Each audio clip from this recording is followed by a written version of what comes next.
నమస్తే. ప్రస్తుతం మనతో పాటు సీనియర్ జర్నలిస్ట్ జగదేవ్ ఉన్నారు. ఆయనతో మాట్లాడదాం. నమస్తే సార్. నమస్తే. సార్, ఇప్పుడు ప్రచారాలు బాగా విస్తృతంగా చేస్తున్నారు. అందులో ఇప్పుడు వేడివేడిగా ఒక వార్త ఏంటంటే, సాయి ధరమ్ తేజ్ని ఒక బాటిల్తో కొట్టబోతే ఇంకొక అబ్బాయికి తగిలి చాలా రక్తం పోయింది, గాయం అయ్యింది. సో ఇలాంటి దాడుల్ని మనం ఎలా చూడొచ్చు అంటారు? ఇప్పుడు మెగా ఫ్యామిలీ మొత్తం పిఠాపురంలో ప్రచారం చేసే అవకాశం ఉంది. సో ఇలా దాడులు జరిగితే వాళ్ళ పరిస్థితి ఏంటంటారు?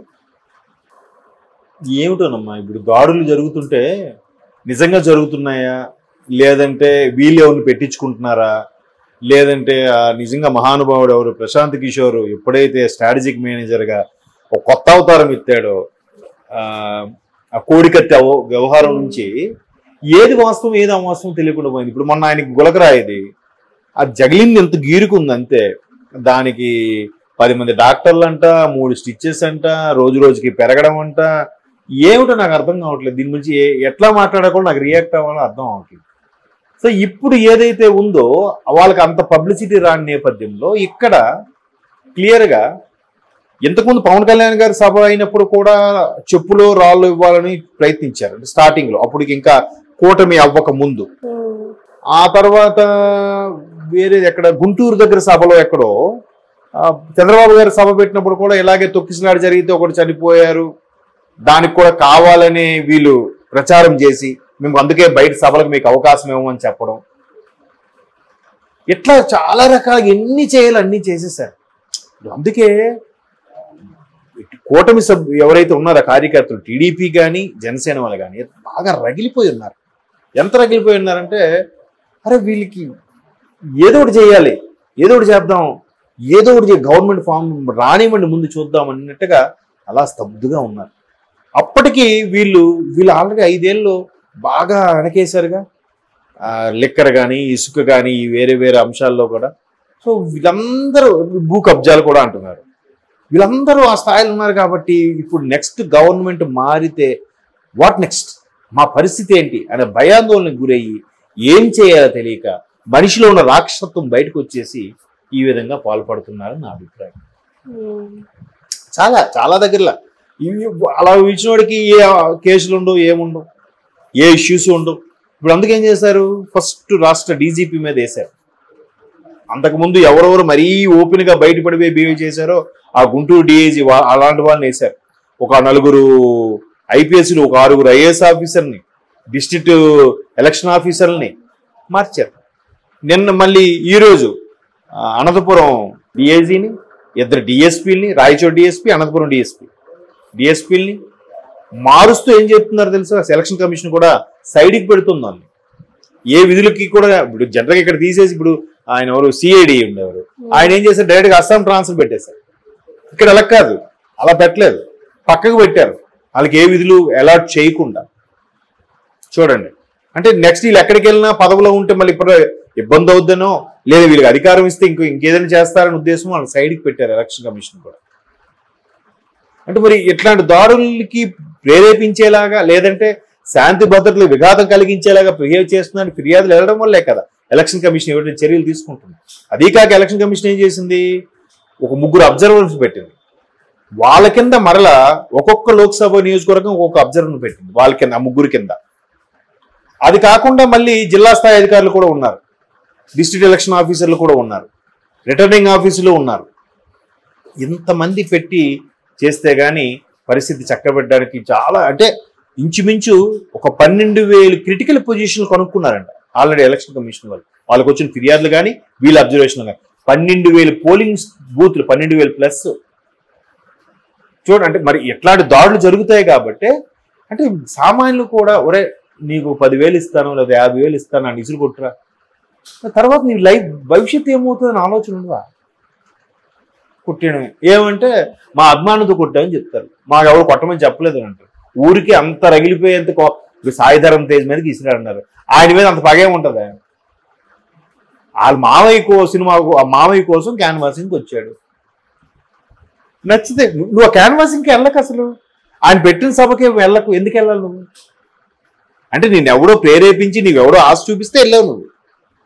ఏముంది ఇసురుతు బాట్లు ఓ 1,00,000 రూపాయలు అంత ఇస్తామని ఉంటాడు, 50,000 10,000 ఆ 10,000 ఊరికే రాదుగా, ఏముంది 2 రోజులు కూర్చుంటా తర్వాత వచ్చేస్తా. ఆ తర్వాత కేసులు సంతకాలు పెట్టడానికి ఇవన్నీ తలనొప్పే కదా. అది ఎవరు ఆలోచించరండి. అట్లా అయిపోయింది. అందుకే మారాల్సింది ప్రజలే, మారాల్సింది మనమే.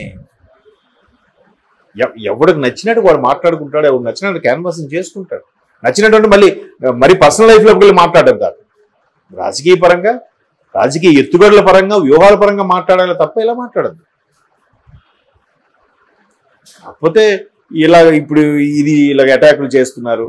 బట్ అయినా ఇప్పుడు జబర్దస్త్ ఆర్టిస్టులు కూడా వెళ్ళి, అందరూ కాదు, మెయిన్ ఎవరైతే బాగా ఫెమిలియర్ ఉన్నారో సుధీర్ గాని, గెటప్ సీన్ గాని, ఆది ఫస్ట్ వెళ్ళారు. ఆది అంతకుముందు సభలో కూడా పార్టిసిపేట్ చేశారు. మరి అలాంటి తప్పదు, తెగించి వెళ్ళాలి. వాళ్ళకి ఎవరు పిలవలేదు, వెళ్ళారు. సో అటాక్లు ఓవరాల్. ఇప్పుడు ఒక మనిషి మంచిగా ఉన్నాడు, మంచితనము అని అంటే ఎన్ని రోజులు యాక్ట్ చేయగలడు? నిజంగా మంచితనంగా యాక్ట్ చేస్తున్నాడు అనుకుందాం కాసేపు. పవన్ కళ్యాణ్ ఎన్నేళ్ళుగా మంచితనంగా యాక్ట్ చేయగలడు ఎవడైనా? ఎప్పుడో ఒక రోజు బయట పడిపోతా? అలా లేదు కదా. అందుకు అక్కసుతో ఏమో ఈయనకి ఎంత ఇమేజ్ వచ్చేస్తుంది, ఎంత ఇది ఉంది. మరి లేకపోతే ఆయనకు ఒక ఎమ్మెల్యే సీటు కూడా లేదు కదా, మరి ఎందుకమ్మా భయపడ్డాం? ఆయన మీద అన్ని విమర్శలు ఎందుకు, అన్ని అటాకులు ఎందుకు, అన్ని కేసు ఫైల్ చేయడం ఎందుకు? అనవసరం కదా. సో అవన్నీ అబ్జర్వ్ చేసి ఎవడైతే బాగా స్టడీ చేశాడో పవన్ కళ్యాణ్, వాళ్ళందరూ పవన్ కళ్యాణ్ని చివరి దాకా విడిచిపెట్టరు, వెళ్తున్నారు. ఇప్పుడు ఆయన కూడా నాకు తెలిసి రెండ్రా నాకు సినిమా నాకు క్యాన్వాస్ చేయని కూడా ఎవరు చెప్పుంటారు. వీళ్ళకి వెళ్ళి మాట. ఎందుకంటే ఆయన చిరంజీవి గారిని ఎప్పుడు పిలవలేదు, ఆయన నాగబాబు గారినే పక్కన పెట్టాడు ఆయన. అంటే మీరు వచ్చి ఉన్నారని కీలక పదవి ఇచ్చినా కూడా ఎన్నికల్లో కూటమిలో భాగంగా ఎన్నికల్లో పోటీ చేయట్లేదు కదా. ముందు కాకినాడ ఏదో అనుకున్నారు, తర్వాత అవసరమైంది లేదు, తర్వాత చూద్దాం అంతే. లేదు మా అన్నయ్యకి ఇవ్వాలి అనే పట్టుపట్టలేదు కదా. అలా అనుకుంటే ఇచ్చేవారు కదా. మరి వీళ్ళందరినీ ఆయన మేము పట్టించుకుంటాడా, పిలుస్తాడా? అది కాదు కదా బలం. అసలే ప్రజల నుంచి రావాల్సిందే కదా బలం.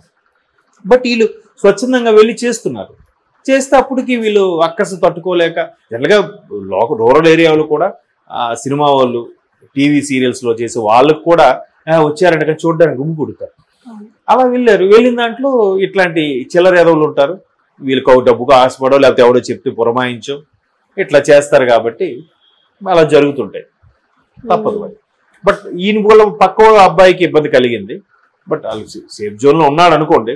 బట్ అలాంటి విపరీత చర్యలకు మాత్రం చెక్ పెట్టాలి అని అక్కడికక్కడే 4 కుమ్మేసి తర్వాత పోలీసులకు అప్పచెప్పాలి ఎవరైనా సరే.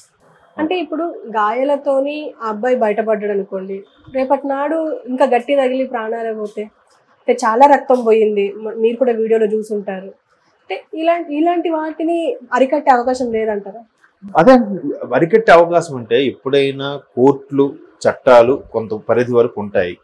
దాన్ని అమలు చేయాల్సింది ఎవరైతే రాజ్యాంగంకు లోబడి పనిచేస్తారో వాళ్ళందరూ చేయాలి. వాళ్ళు చేయనప్పుడు ఎన్ని చట్టాలు చేసినా, ఎన్ని కోర్టులు, ఎన్ని పనిష్మెంట్లు విధించినా అవి మారవు. భయం ఉండట్లేదు బేసిక్గా మనుషులకి. అమ్మో ఇది చేస్తే నా పని ఏంటి, నేను అసలు 7 ఏళ్ళు బయటికి రాను, లేదంటే నాకు ఇంకా నా సీన్ అయిపోయిందని లేదు కదా. ఈ కోర్టు కాకపోతే పై కోర్టు, పై కోర్టు కాకపోతే ఆ పై కోర్టుకి వెళ్తాను, వాయిదాలు తెచ్చుకుంటాను, బెయిల్ తెచ్చుకుంటాను ఆ తలంపులోనే ఉన్నారే తప్ప ఇలా జరిగితే ఒక ఫీలింగ్ కానీ పశ్చాత్తాపం కానీ లేవు. అలా లేనప్పుడు ఇంక ఇది చిన్నదమ్మా, మనుషుల్నే లేపేస్తున్నారు. వివేకానంద రెడ్డి గారిని చంపేశారు. ఎవరు చంపారో తెలిసిందా? ఇప్పటికైనా క్లారిటీ వచ్చిందా? ఏమైనా పోనీ ఎక్కడికైనా కేసులో పురోగతి కనబడిందా?